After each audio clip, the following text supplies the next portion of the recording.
को लागि पानी पनि चाहिन्छ है, पानी पनि अरेन्ज गरिन्छ। अनि यो युरिया जुन हुन्छ नि, युरियामा हामी पानी कति हाल्छौँ त्यो चाहिँ मेजरिङ सिलिन्डर लिएर हामीले चाहिँ त्यो मेजर गरेर हाल्छौँ है। र हामीले चाहिँ के गरेर छौँ भने जस्तो कि हजुरहरूले हेर्नुहुन्छ यो युरिया जुन छ नि, युरिया हामीले चाहिँ मानौँ सोलुसन बनाउँदाखेरि त मेजर गरेर हाल्छौँ अहिले। हजुरहरूले चाहिँ अब अहिले हेर्न सक्नुहुन्छ कसरी, जस्तो कि युरिया लिए होइन, अब त्यसमा पानी हाले होइन, अनि यो बनाउँदाखेरि के गरिन्छ भने हल्का जति क्यालकुलेसन गरेर ल्याएको युरिया चाहिँ पहिला ल्याउने, त्यस पछाडि त्यसमा पानी एड गर्दै जाने, अनि फेरि त्यो जति बाँकी हुन्छ नि हल्का हल्का यसरी एड गर्ने, अनि घोल्दै जाने, अनि त्यस पछाडि पानी एड गर्दै जाने है। स्टेप फलो गरेर सर। हजुर, अब सबभन्दा सुरुमा इक्विपमेन्टहरू हाम्रो सबै सुरुमा यहाँ आइसकेको छ है। अब के गर्छ भने सेकेन्ड स्टेप के छ यसो हजुरहरूले हेर्नु त। हजुर, अब हामीले चाहिँ के गर्छौँ भने ठुलो लार्ज स्केलमा बनाउँछौँ भने के गर्छौँ भने ठुलो लार्ज स्केलमै प्लास्टिक ओछाइदिन्छौँ है, प्लास्टिक ओछाइदिन्छौँ, अनि त्यो प्लास्टिकमाथि पराल हाल्छौँ, अनि त्यो परालमाथि हामीले के गर्छौँ भन्दाखेरि त्यो सोलुसन बनाएको जुन त्यो स्प्रे गर्छ। यहाँ के छ भनेदेखि अब हामीसँग त यो त्यो मतलब त्यति ठाउँ अब त्यो धेरै बनाउनु छैन, जस्तो हामीलाई डेमो देखाउँछौँ कसरी बनाउने भन्ने हिसाबले होइन।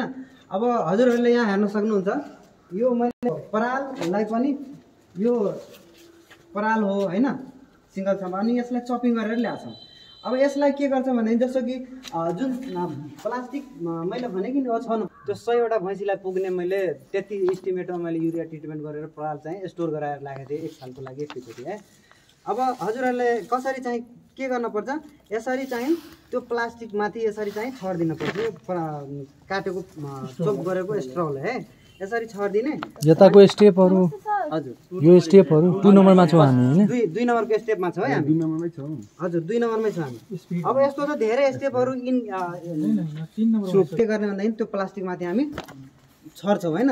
छरिसके पछाडि के गर्छौँ भनेदेखि अब त्यसमा हामीले जुन सोलुसन बनाएको हामीले हजुरहरूलाई भने यसरी चाहिँ सोलुसन बनाएर ल्याएको हुन्छ होइन।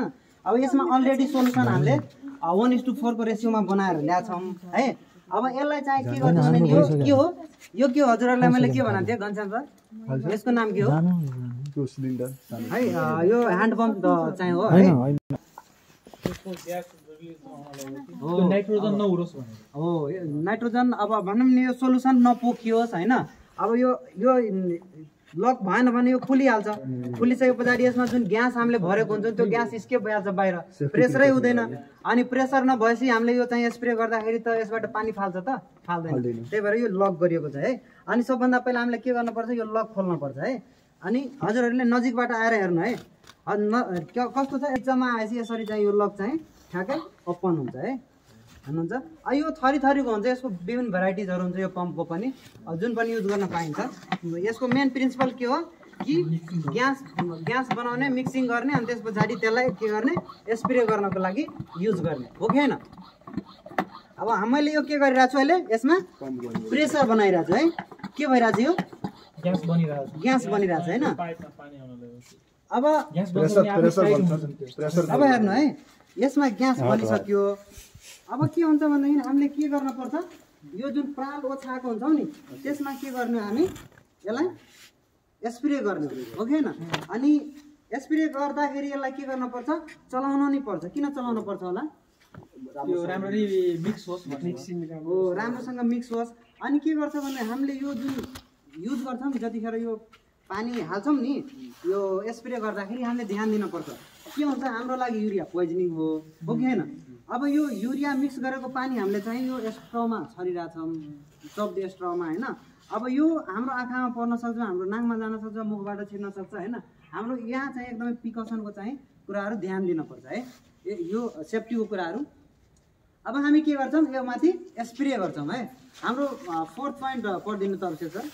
4 point sprinkle water urea solution over the straw है। यो के छ, अब यो सोलुसन हो। यो सोलुसनलाई के गर्छ हामी स्प्रिङ्कल भनेको ओली भन्छ, स्प्रिङ्कल भनेको छर्ने है, छर्ने। स्प्रिङ्कल भनेको छर्ने है। अब छर्ने पनि स्प्रिङ्कल वर्ड किन आएको छ भनेदेखि यो कस्तो भइरहेको छ, एकदम मसिनो पातलो पानी आइरहेको छ नि फिक्का टाइपको। छर्ने भनेको त पानी पनि एक डब्बा एकैचोटि लगेर छर्न सकिन्छ नि त, सकिन्छ कि सक्दैन। स्प्रिङ्कल अब ठाउँ अनुसार चाहिँ युज भएको है। अब यस के गरिन्छ भने यसलाई यसरी यो सोलुसन जुन बनाएको हुन्छ नि यसलाई 4-5 पटक यसरी चलाउँदै गर्छ हातले सर चलाउँदै हातैले अब सानो स्केलमा मैले यो देखाएँ इक्विपमेन्ट हुन्छ सबै है चलाउनको लागि पनि जति लार्ज स्केलमा बनाएको छ प्याकेजिङको लागि यसलाई चलाउने सिम्पली बुझ्ने है अनि यसरी एड गर्दै जाने अनि जब हजुरहरूले थाहा पाउनुहुन्छ कि यो भिजिसक्यो है अब मोइस्चर पर्सेन्ट यसमा आइसकेको छ यो सुक्खा थियो सुक्खामा अब यो पानी एड भयो नि पानीले के गर्यो त्यसको डाइजेस्टिबिलिटी बढाइदियो अर्को अब यसको डाइजेस्टिबिलिटीमा प्यालेटेबिलिटी ल्याउने मतलब स्वाद बढाउने काम कसले गर्छ यसमा युरिया जुन मिक्स गरेर छौँ नि त्यो युरियाले काम गर्छ है अब यसलाई के गर्छौँ यसरी हामीले चाहिँ मिक्स गरिसके पछाडि के गर्छौँ यसलाई अब 5th नम्बरको पोइन्ट के छ सर एकचोटि पढिदिनु त mix properly in the presence of sunlight है यो स्टेप पनि भयो है प्रोपरली मिक्स भयो अब 6 नम्बरको पोइन्ट एकचोटि पढ्नु air tight the treated straw हो अब के गर्छौँ भनेदेखि हामीले यो प्लास्टिक ल्याएर आएछौँ है हजुरहरूले यो हेर्नुहुन्छ मैले दुईवटा प्लास्टिक ल्याएको छ यसमा प्वाल छ यसमा प्वाल छैन एयर टाइटको गर्दाखेरि कुन प्लास्टिकमा राख्दा राम्रो हुन्छ प्वाल नभएको है यो प्वाल नभएको युज गर्नु पर्छ जहिले पनि प्वाल स्वाल भएकोमा टाइट गर्नु हो भने त्यसमा एयर गइराख्छ र गइराख्यो भने त्यसमा एमोनिया फर्मेसन हुँदैन एमोनिया फर्मेसन भएन के हुन्छ भने त्यसमा अब त्यो प्रोटिन एड भएन एयर टाइटमै राख्नु पर्यो है टाइट पोलिथिन एयर टाइट पोलिथिनमा राख्ने अनि त्यस पछाडि यसलाई खादिएर राख्नुपर्छ हजुरहरूले यस्तै अहिले हेर्नुहुन्छ है यो एयर टाइट मैले गरेँ नि एयर टाइटको प्रिन्सिपल के छ त कसरी गरिन्छ त जस्तो कि यो ट्रिटमेन्ट भएको छ नि यो अब यो पराललाई हामी के गर्छौँ यो भित्र हाल्छौँ यो प्लास्टिक भित्र हाल्छौँ है यो प्लास्टिक भित्र यसरी हाल्छौँ आदित्य सर यो समय दिनु न हामी डेमो देखाइरहेको छौँ हजुरलाई कसरी बनाउने है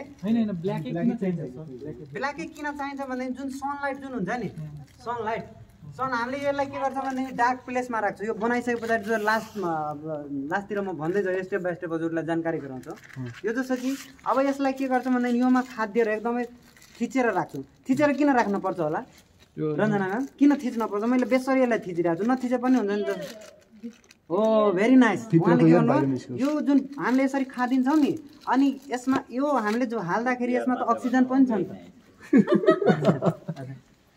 यसमा चाहिँ के हुन्छ भनेदेखि एयर ट्र्याप भइसकेको हुन्छ क्या अब त्यो ट्र्यापिङ एयरलाई हामीले निकाल्नको लागि के गर्छौँ यसलाई थिच्छौँ है थिचिसकेपछि यो भित्रको सबै आवाजहरू के हुन्छ बाहिर आउँछ अनि लास्टमा चाहिँ हामी के गर्छौँ भनेदेखि अब यो सबै थिच्दै एकदमै यो प्लास्टिक भरि मतलब जत्रो साइजको प्लास्टिक हुन्छ त्यो साइजमा भरिदिन्छौँ है अनि भरिसके पछाडि के गर्छौँ यसलाई यो पनि हातै एप्लाई गर्ने सर कि हजुर हातै एप्लाई गर्न सकिन्छ कि हातले खुट्टाले मेसिन सबै युज हुन्छ है सबै युज गर्न सकिन्छ हात यस्तो छ सर अब ग्लोभ्स लगाएर गर्ने हातले गर्दा कि अब त्यो सेफ्टीलाई यो गराउँदाखेरि सेफ्टीको कुराहरू भन्छौँ लास्टतिर सुरुमा अहिले सर टाइम त भइसक्यो कति भयो टाइम अभिषेक सर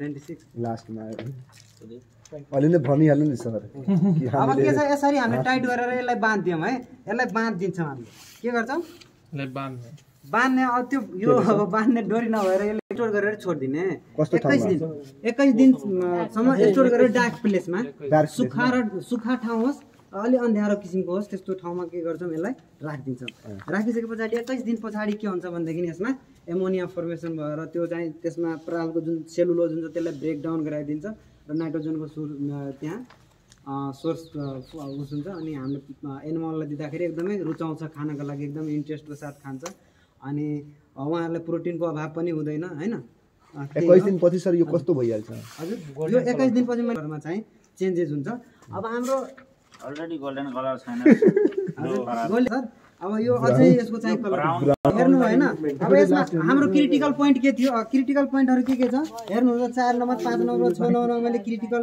पोइन्ट भनेर नोट गरेको छु 4 नम्बरमा के छ भनेदेखि पानी छर्दाखेरि धेरै नछर्नु है जति चाहिन्छ त्यो अनुसारले हामीले के गर्नुपर्छ भिजाउनु पर्छ जसको मोइस्चर गराउन 5 नम्बरमा राम्रोसँग मिक्स गर्नुपर्छ र 6 नम्बरमा के छ एयर टाइट गर्दाखेरि त्यतिखेर चाहिँ एकदमै ध्यान दिएर त्यो एयर टाइट राम्रोसँग गर्नुपर्छ अब हामी सबैजना हेल्प गरौँ लास्टमा के छ यो इक्विपमेन्ट्सहरूलाई हामीले रिस्टोर गर्ने आफ्नो ठाउँमा राखिदिने है